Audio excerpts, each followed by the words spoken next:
मोनू 3 दिन के लिए दिल्ली जा रही थी और अथर्व को 2 दिन के अंदर अंदर 18,000 का जुगाड़ करना था। वैसे मुझे अथर्व की मैथ पर डाउट था, क्योंकि अगर वो फुल नाइट लगातार 3 रातें भी मोनू के साथ काट लेता तब भी उसे 9,000 से ज्यादा नहीं मिलते और उसकी नीड 18,000 की थी। वैसे उसके पास 3 से 4,000 बचे थे, पर इतना पैसा उसे अपने खर्च के लिए भी रखना था। अथर्व रात 8 बजे हाईवे के ढाबे पर बैठा यही सोच रहा था कि इतनी जल्दी कहां से पैसा आएगा। पापा से बोला तो वो 1 रुपया नहीं देंगे, उल्टा इतना सुना देंगे कि कान से खून आ जाएगा। मम्मी से मांगे तो सारी दुनिया में हल्ला कर देंगे, पर पैसे एक नहीं देंगे। और बेचारा पार्थिव के पास तो खुद के खाने के लिए पैसे नहीं है, अपने पापा और सुहानी के भरोसे जी रहा है साला। फिर मैं किससे पैसे मांगू यार? और कौन है साला जो ऐसे में मेरे काम आ सके? अथर्व को पापा कॉल कर रहे थे। उसके समझ में नहीं आ रहा था कि वो उठाए कि ना उठाए।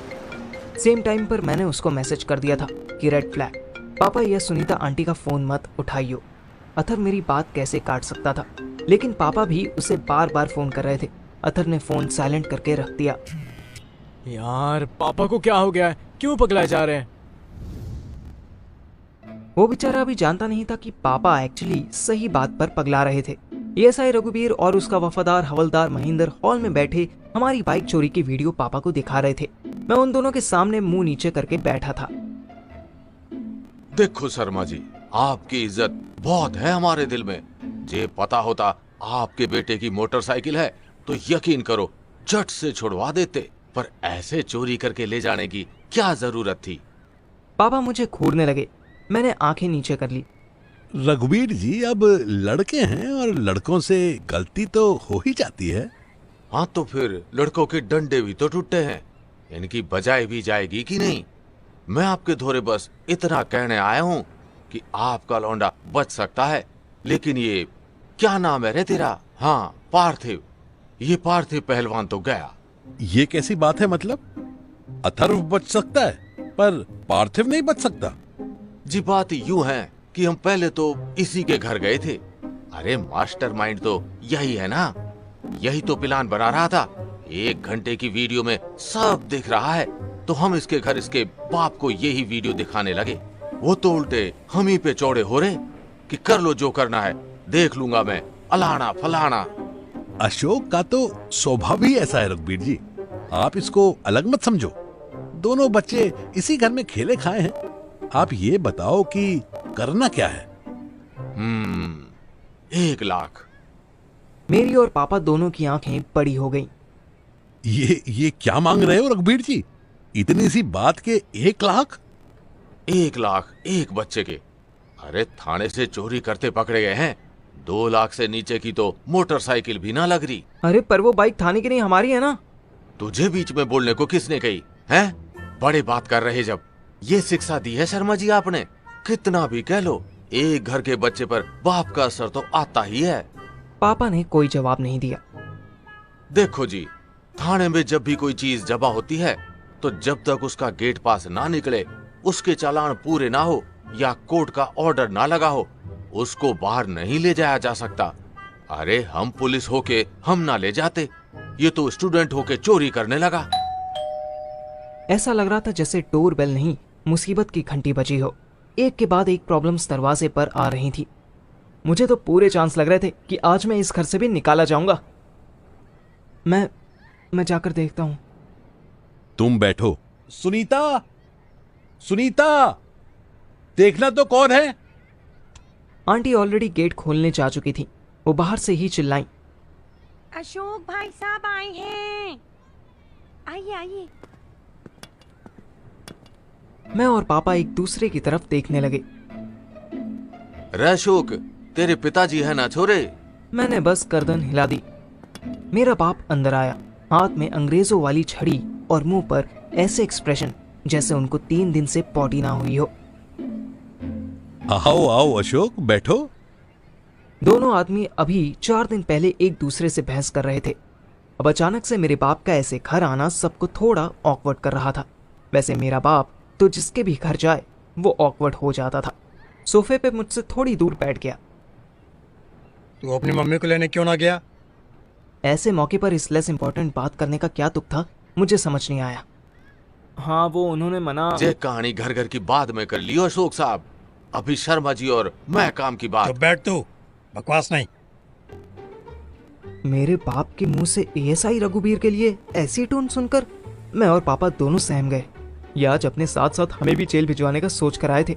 रघुबीर ने अपने हवलदार की तरफ देखा। वो बेचारा शर्म से इधर उधर देखने लगा। इससे पहले कि रघुबीर और कुछ बोलता, मेरे बाप ने मोबाइल फोन में एक फोटो खोलकर दिखाई। ओ कमिश्नर साहब, ये आपके साथ? मैंने भी वो फोटो झांकी। वाकई वो दुनिया की सबसे दुर्लभ प्रजाति की फोटो थी। उसमें कमिश्नर पूरी वर्दी पहने मेरे बाप के कंधे पर हाथ रखे था और मेरा बाप खुल के हंस रहा था। ये फोटो असली हो ही नहीं सकती थी। पक्का ये डीप फेक करवाई गई थी। दोस्त ना है कमिश्नर साहब, और बड़े भाई हैं। उनके हमारे एक ही गुरु थे और चेले भी एक से हैं। सही है अशोक साहब, पर शर्मा जी। एक बात बता रघुबीर, तू मेरा नाम तो गलत बोलता है। अशोक को अशोक कहता है, पर अमिताभ का शर्मा बोलते में तेरी जुबान नहीं लड़खड़ाती। क्यों? तब तेरा मुंह कैसे सीधा हो जाता है? रघुबीर कुछ ना बोला।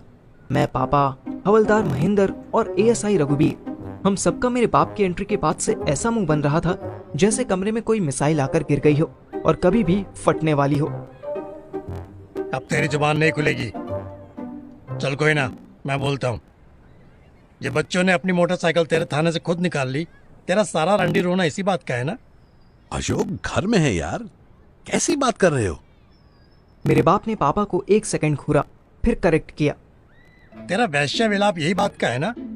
तो फिर जा, तू अपना मुझे वो रजिस्टर दिखा जिसमें इस थाने में खड़े सारे वाहन लिखे होंगे। जा।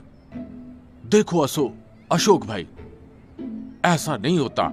आप कमिश्नर साहब के दोस्त हो या उनके सगे वाले, वो बात अपनी जगह है, पर आप ऐसे पुलिस वाले से सवाल जवाब ना कर सकते। मुझे कानून सिखा रहा है तू? ठीक है, मैं ना कर सकता, पर मजिस्ट्रेट तो करेगा ना। तेरे थाने का सीसीटीवी मैंने ही इंस्टॉल करवाया था, तुझे याद हो तो। अब सुन, तूने अपने थाने से आधी गाड़ियां दूसरे पुलिस स्टेशन भेज दी। उसी में तूने अथर्व की मोटरसाइकिल भी भेज दी। लेकिन तेरे चूतिया साथियों ने कागज में तो गाड़ी ट्रांसफर कर दी, लेकिन थाने से ले जाने की मेहनत उन बेचारों से ना हुई। ये आपको कैसे पता चला? वो तो छोड़, कैसे पता चला? इतने तो तेरे साथी नहीं होंगे थाने में जितने मेरे हैं। रघुबीर महेंद्र की तरफ देखने लगा। अब तो ये सोच कि ये तो एक्सीडेंट में आई सिर्फ एक मोटरसाइकिल थी। ऐसी और कितनी गाड़ियों के साथ किया होगा तूने, और क्यों किया होगा ये भी मैं बता दूं। रघुबीर को मैंने इतना डरा सहमा पहली बार देखा था।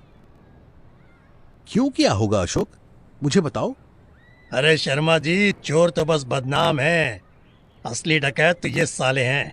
जिन गाड़ियों पे तगड़ा चालान था उन्हें इसने पहले ही ताड़ लिया था कि ये तो मैं ले जाऊंगा। गाड़ी पड़े पड़े खराब हो जाएगी, जिसकी है वो सोचेगा कि जितना चालान है उतने में तो नहीं ले लूंगा, और ये लोग गाड़ी का अंजर पंजर बेच देंगे, 6 से वही खड़ी रहेगी। अशोक भाई साहब, आपकी बड़ी इज्जत है, पर जरा सोच के बोलो। तुम मेरा सोचना छोड़ दे, अपना देख। बच्चों को तो तू भूल जा कि हाथ भी लगाएगा। रही बात तेरे चालान की, तो वो तू ले ले, और मोटरसाइकिल को दूसरे थाने से जहां ट्रांसफर हुई थी वहीं से नॉर्मल रिलीज दिखा दे। आपकी बात मान भी लूं, पर मैं थोड़ी कागज लिए फिरूंगा। ये जिन्हें बच्चा कह रहे हैं आप, यही करेंगे ना। ये तो अब अपनी पूछ में ना हिलाएंगे। तेरे डिपार्टमेंट ने गलती की है तो तू ही भुगतेगा। उसी समय सुनीता आंटी आ गई। आप लोग चाय लेंगे या खाना लगा दूं? अभी तो कुछ ना भाभी जी, थोड़ी देर रुकिए, ये दोनों जाने ही वाले हैं, फिर चाय नाश्ता कर लेंगे। रघुबीर की आंखों में बेइज्जती साफ दिखाई देने लगी। वो सोफे से उठा और दिल से आह निकालते हुए बोला, अच्छा शर्मा जी, देखते हैं क्या हो सकता है, पर हम तो आपसे बात करने आए थे। अशोक भाई साहब मुफ्त में मिल गए। इस मीटिंग को भूलूंगा नहीं मैं, इतना याद रखियो तुम सब। हाँ, मत भूलियो। और सुन, कोई दिक्कत परेशानी हो तो आके मिल लियो, बैठ लियो। प्रमोशन रुका है। बता, बात करूं कमिश्नर साहब से? पर तेरे लिए क्या बात करूं, तू तो खुद ही करप्ट हो रखा है। मेरी बात भी खराब होगी। जा भी जा, जो काम बोला वो कर। रघुबीर को ऐसा लग रहा होगा जैसे उसका एक पैर 100 किलो का हो। गंगोत बेइज्जती करवा कर बाहर जा ही रहा था कि मेरे बाप ने फिर टोका। रुक जा, चालान के पैसे तो ले जा। कितना चालान है? रघुवीर के मुंह से बोल ना फूटा। हवलदार ने जवाब दिया, वो पेनल्टी लगा के कोई 12-13 हज़ार है। मेरे बाप ने जेब से फटाफट 500 के 30 नोट गिने। ये ले 15,000, जो बच जाए उससे बच्चों के लिए मिठाई ले लियो। मैंने अपने बाप का ये रूप पहले कभी नहीं देखा था। अब ये मम्मी के जाने की वजह से हुआ था या वो सच में ऐसे ही थे, बस मैं ही उन्हें घर के बाहर कभी ना देख पाया था। मैं नहीं जानता, पर ये बैड एस बाप कभी किसी काम भी आ सकता है। इसका मुझे क्या, पूरे मोहल्ले को कोई आइडिया नहीं था। पुलिस वालों के जाते ही वो भी बाहर जाने लगे। अरे अशोक रुको, चाय नाश्ता तो करो। ना ना शर्मा जी, वो मैंने यूं ही कह दिया था। पार्थिव, तू इधर आ जरा 2 मिनट के लिए। मेरा बाप मुझे घर के बाहर बुला रहा था। मेरी टांगे कांपने लगी।